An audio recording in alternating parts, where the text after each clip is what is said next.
Hey everyone, this is Albert Toms, an accredited VA claims agent. We need to talk because the VA is about to roll out a massive overhaul to its mental health rating system. These rules are changing in a really fundamental way, and honestly, if you have a claim in the works or you're even thinking about filing one, you have got to understand what's about to happen before this deadline hits. I'm not kidding when I say the deadline is coming up fast. These changes are set to go into effect in less than 60 days, by December 2025. This isn't just some minor tweak to the wording. It's a complete rewrite of the rulebook, and the clock is absolutely ticking. So to really get why these new rules are such a big deal, we've got to look at what they're replacing. The VA itself is admitting that the current system is totally outdated and inconsistent. Get this, it's based on psychiatric standards from the 1940s. Yeah, the 1940s.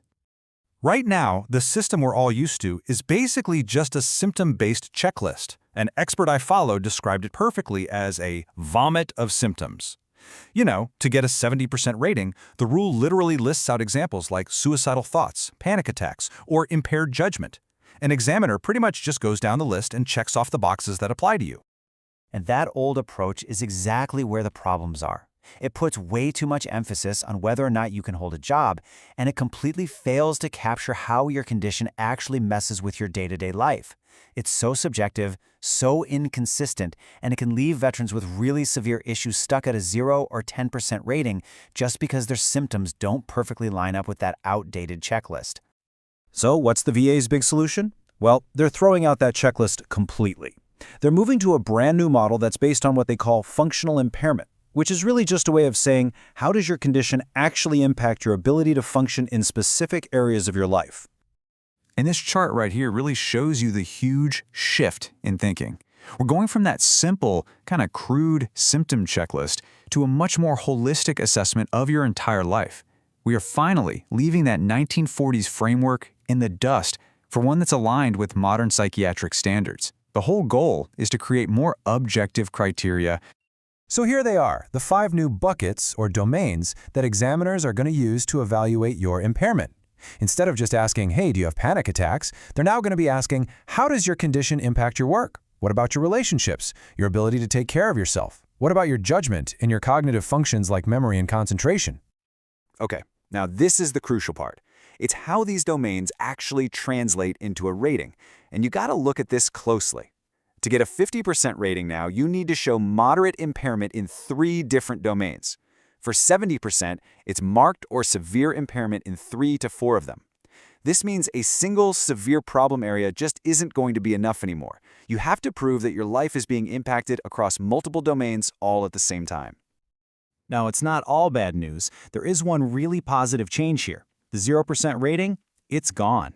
Under these new rules, every single veteran with a service-connected mental health diagnosis is guaranteed to receive at least a 10% rating. That's a huge step in the right direction. But here's the big question. Does this new, supposedly more objective system actually help veterans? It might be more organized for the examiners, but a lot of us are worried these changes are creating a much higher burden of proof, especially for those key mid-tier ratings like 50% and 70%.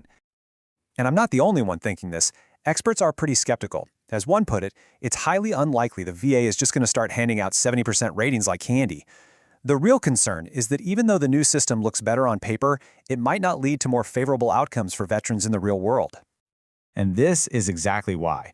Under the old symptom checklist, if you had a couple of really severe symptoms like, say, constant suicidal ideation and debilitating panic attacks, that could be enough to get you a 70% rating. Well, now that's just not going to be sufficient. Veterans who have these severe but maybe more isolated issues might find themselves getting pushed down to a 30% or 50% rating instead. All right, so what does this all mean for you, personally? Knowing the rules are about to change is one thing, but knowing what to do about it is a whole different ballgame. So let's talk about a plan of action. First things first, if you already have a rating, you are protected. The VA can't just lower your rating because they changed the rules. But, and this is so critical, if you file for an increase after the deadline, you will be judged under this new, stricter formula. So trying to poke the bear and get an increase could seriously backfire. What this means is that any new claim or any request for an increase is going to need a much stronger evidence package. C&P exams are still going to be important, of course, but now lay evidence, statements from your family, your friends, your boss, detailing your struggles in those 5 life domains is absolutely essential. And getting a private psychiatric evaluation that specifically talks about your impairment across all 5 of those domains is going to be more valuable than ever before. So we're left with this huge question. Is this just a more modern, objective system, or is it a backdoor way of raising the burden of proof for veterans? With these changes going live in less than 60 days, you really shouldn't try to navigate this complex new system by yourself. We can help you file your claims strategically. Just text GET STARTED to 702-209-5722 or visit vadisabilityadvocate.com to book an appointment. As an accredited VA claims agent, I'll make sure your evidence is tailored to meet this new standard and help you fight for the rating you truly deserve.